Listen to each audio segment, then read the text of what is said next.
A audácia da minha ex-sogra em me pedir ajuda para defender meu ex-abusivo. Depois de 5 anos. Faz uns meses, estava no trabalho quando recebi uma notificação no celular. Era uma mensagem da minha ex-sogra. Sim, a mãe do meu ex de quem me separei há 5 anos. Confesso que fiquei surpresa, pois não tínhamos contato desde o término. A mensagem era curta. Oi, querida, tudo bem? Espero que esteja bem. Será que poderíamos conversar? Tenho um assunto delicado para tratar com você. Para contextualizar, ela sempre me tratou quase como filha durante os 6 anos que estive com o filho dela.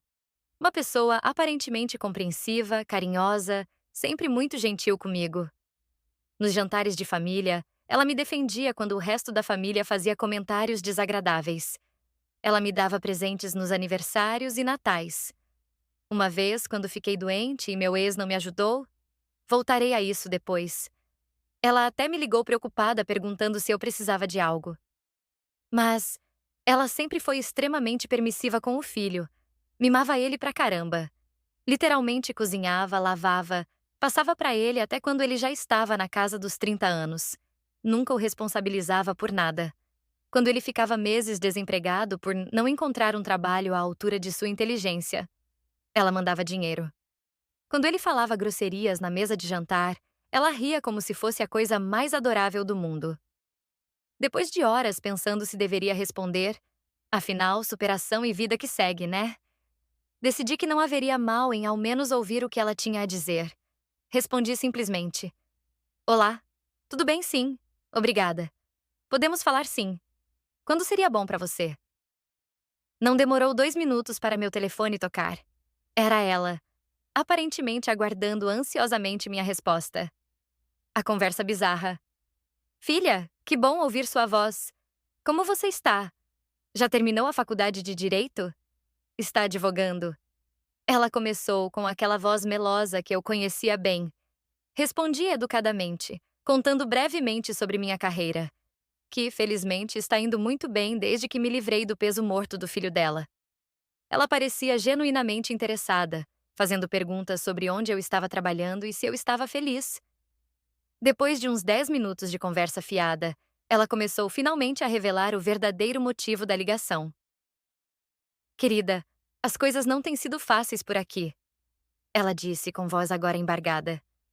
O pai de meu ex está praticamente quebrando com a empresa dele. Essa crise econômica, sabe como é? Tudo está ficando mais caro, os impostos subindo. Eu murmurei um sinto muito automático, ainda sem entender onde isso iria parar. E meu ex, coitado? Você soube que ele terminou recentemente com a namorada? Aquela menina, como era o nome dela? Juliana? Não, Luciana. Isso. Não durou nem 6 meses. Desde você, ele não consegue manter um relacionamento estável. Teve até aquela moça com quem ele chegou a casar, lembra? Depois que vocês terminaram. Mas também não deu certo, durou só um ano. Nesse ponto, fiquei tensa. Claro que eu sabia sobre a ex-mulher dele. Vi fotos do casamento nas redes sociais, antes de bloquear todos eles. E lembro de sentir um misto de alívio. Ainda bem que não fui eu. E pena da pobre moça que não sabia onde estava se metendo. Sim, eu soube. Respondi secamente, começando a ficar impaciente com aquele papo que não levava a lugar nenhum. Dona Maria, nome fictício. Desculpe, mas tenho uma reunião em breve. Havia algo específico que a senhora gostaria de tratar? Houve um silêncio do outro lado da linha. Então, ela suspirou profundamente. Filha, preciso da sua ajuda. É sobre meu ex. Ele está com problemas sérios. A bomba. A ex-esposa dele está processando ele. Ela disse quase num sussurro, como se alguém pudesse estar ouvindo.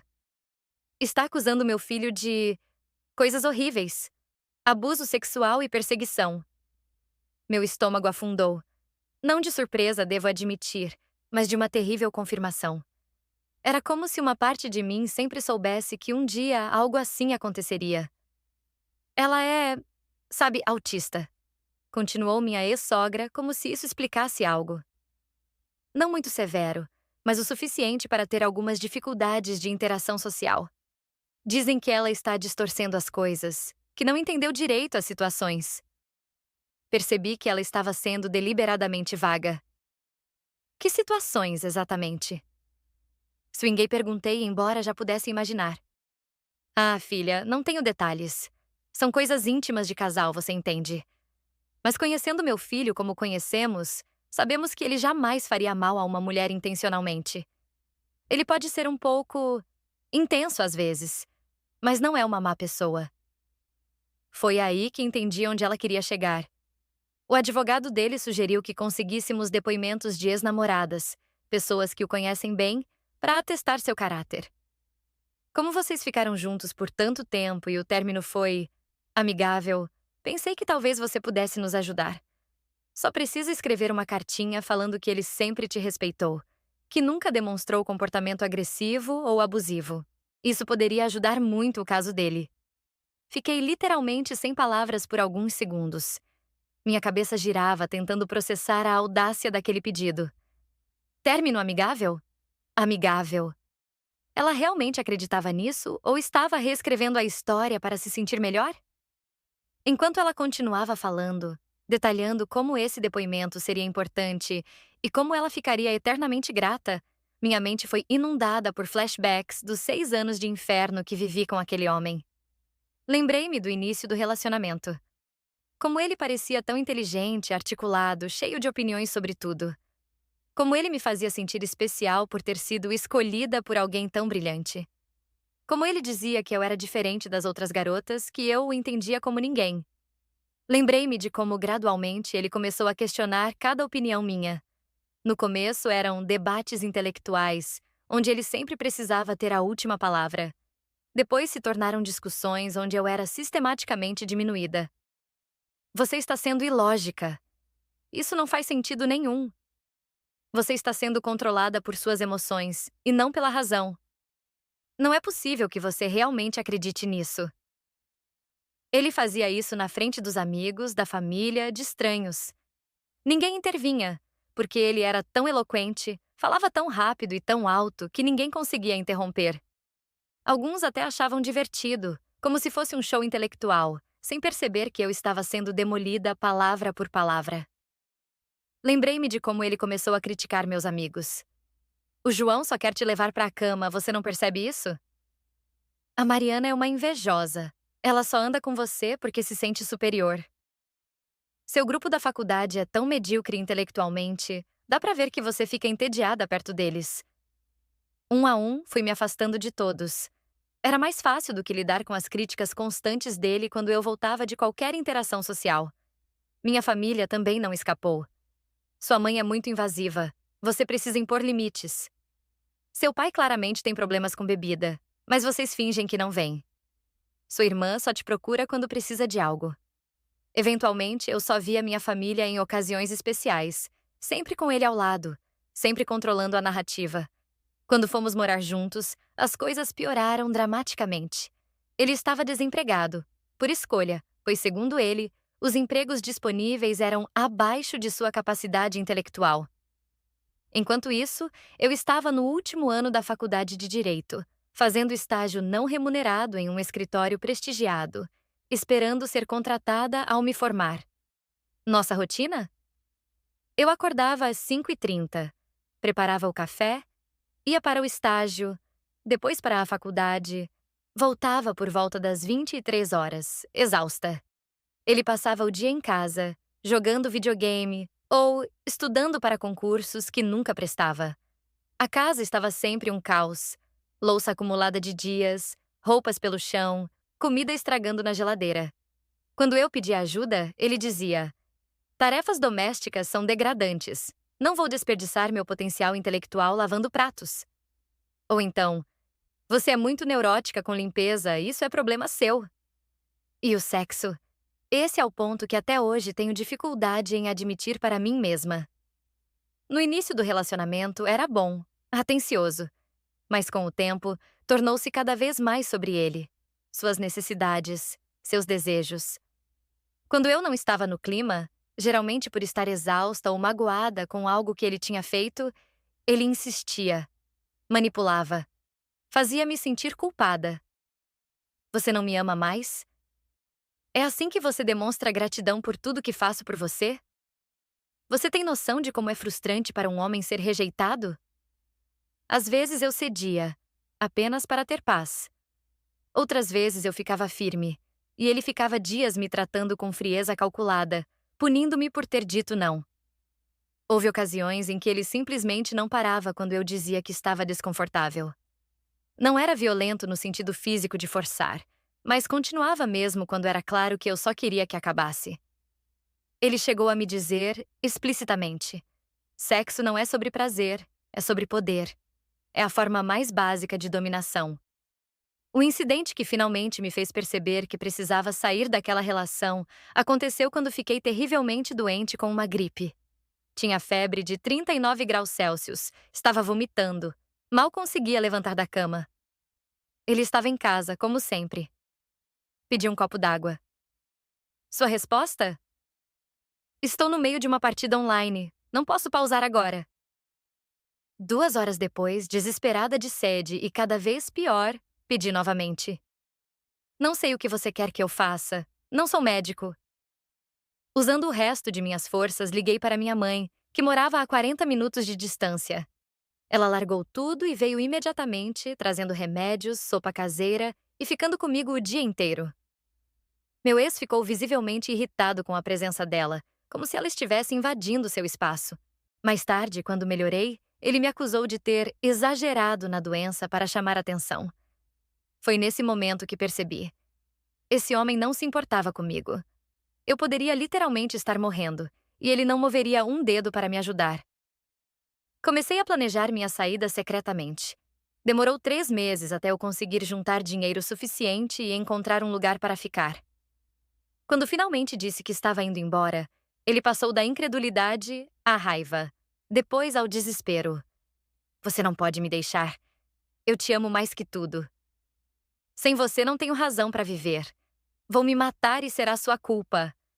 Você está jogando fora o relacionamento perfeito por causa de pequenos problemas que todos os casais têm.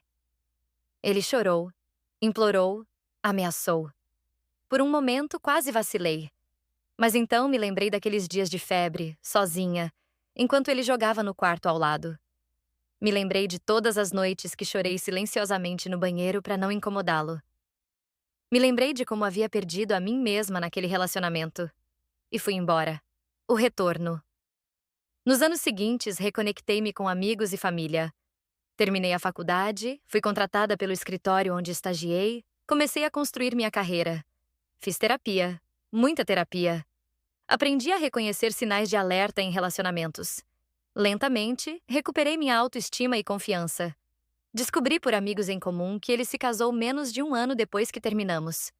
Não fiquei surpresa. Ele não suportava ficar sozinho. O casamento durou apenas 12 meses. Depois vieram outras namoradas, todas relações curtas e intensas. Alguns meses antes da ligação da mãe dele, ele próprio tentou me contatar. Começou com mensagens no WhatsApp. Oi, acho que precisamos conversar. Terminei com a Luciana. Não era a pessoa certa para mim. Como assim você não vai mais fazer parte da minha vida? Isso não faz sentido. Tenho pensado muito em você. Estou indo para a academia regularmente, meu nível de testosterona está alto, estou em minha melhor forma. Quando não respondi, ele continuou. Você sabe que sempre fomos intelectualmente compatíveis. Ninguém me entende como você. Descobri que meninas religiosas são até piores que feministas. Pelo menos vocês são sinceras sobre suas intenções. As mensagens ficavam cada vez mais estranhas e desconexas. Bloqueei-o no WhatsApp sem responder nenhuma. Mas ele não parou. Começou a me mandar DMs no Instagram, que também bloqueei. Depois teve a audácia de mandar SMS para meu número. Bloqueei em todos os canais possíveis, sem nunca responder uma única palavra. Nem me dei ao trabalho de ouvir os áudios ou abrir as fotos que ele enviou. Simplesmente não valia a pena. De volta à ligação. Todos esses pensamentos passaram pela minha cabeça enquanto minha ex-sogra continuava falando sobre como seria importante para o filho dela ter meu depoimento positivo para o processo. Respirei fundo antes de responder. Dona Maria, sinto muito, mas não posso fazer isso. Mas, querida, é só uma cartinha. Você conhece meu filho? Sabe que ele não. Não. Interrompi, algo que raramente fazia. Sinto muito pelo que está passando como mãe. Entendo sua preocupação. Mas não posso e não vou dar um falso testemunho sobre o caráter do seu filho. Ela ficou em silêncio por um momento, claramente chocada com minha recusa. Falso testemunho? Do que você está falando? Vocês ficaram juntos por 6 anos. Ele te amava tanto. Vocês terminaram por incompatibilidades normais de qualquer casal. Foi então que algo dentro de mim estourou. 6 anos de silêncio, de vergonha, de autoculpa, tudo veio à tona de uma vez. Dona Maria, com todo respeito, a senhora não faz ideia do que aconteceu naquele relacionamento. Seu filho pode nunca ter me batido, mas ele me forçava a ter relações quando eu não queria. Ele me isolou de amigos e família. Ele me humilhava em público e em privado. Ele se recusava a trabalhar ou ajudar em casa enquanto eu estudava e estagiava. Quando fiquei doente, ele nem me trouxe um copo d'água. Ele ameaçou se matar se eu o deixasse. Houve um silêncio chocado do outro lado da linha. Então não vou dizer ao tribunal que ele é um homem respeitoso que jamais abusaria de uma mulher, porque seria mentira. E francamente, se outra mulher está fazendo acusações semelhantes, talvez a senhora devesse considerar que seu filho precisa de ajuda profissional, não de pessoas dispostas a mentir por ele. Eu. Eu não sabia. Ele nunca. Claro que não sabia. Ele é muito bom em esconder quem realmente é das pessoas que podem desafiá-lo. E a senhora sempre preferiu ver apenas o que queria ver. Isso não é justo. Sempre tratei você como uma filha. E eu sou grata por sua gentileza. De verdade. Mas isso não muda os fatos sobre seu filho, e não vou mentir em um tribunal para protegê-lo. Você está exagerando. Todas as relações têm problemas. Se ele te tratou mal algumas vezes, tenho certeza que... Dona Maria, sinto muito, mas essa conversa terminou. Desejo o melhor para a senhora, mas não quero mais nenhum contato com vocês. Por favor, não me ligue novamente. Desliguei o telefone, as mãos tremendo, o coração acelerado. Parte de mim se sentiu terrível por falar daquela forma com uma senhora idosa que, à sua maneira, tinha sido gentil comigo. Mas outra parte sentiu um imenso alívio por finalmente dizer a verdade, por finalmente se defender. Em seguida, bloqueei o número dela. E já que estava nisso, bloqueei todos os números e contas de redes sociais da família dele que ainda não estavam bloqueados. Pronto. Linha definitivamente cortada. Reflexões finais. Isso aconteceu há algumas semanas e ainda estou processando tudo. Às vezes me pergunto se fui dura demais, se poderia ter sido mais gentil na forma como falei. Mas sempre chego à mesma conclusão. A única coisa que eu devia àquela família era a minha honestidade, e foi o que dei. Parte de mim se pergunta o que aconteceu com a ex-mulher dele, se ela está bem, se tem apoio. Considerei brevemente entrar em contato com ela. Talvez oferecer meu testemunho para o lado dela no processo. Mas decidi contra. Preciso manter distância total dessa família e de tudo relacionado a eles para minha própria saúde mental. Às vezes ainda tenho pesadelos onde estou presa naquela casa, naquela vida. Acordo suando frio e levo alguns segundos para me lembrar que estou segura, que aquilo acabou. A terapia ajuda. Meus verdadeiros amigos e família ajudam. Meu trabalho, que amo, ajuda. E compartilhar essa história aqui também ajuda. Se você chegou até aqui, obrigada por ler. E se você está em um relacionamento que se parece minimamente com o que descrevi, saiba que existe vida, uma vida boa, do outro lado. Você merece mais. Todos merecemos. Se você se identificou com essa história, deixe seu like, compartilhe com quem precisa ouvir isso e se inscreva no canal para mais conteúdos como esse. Ativa o sininho também para não perder nenhum vídeo.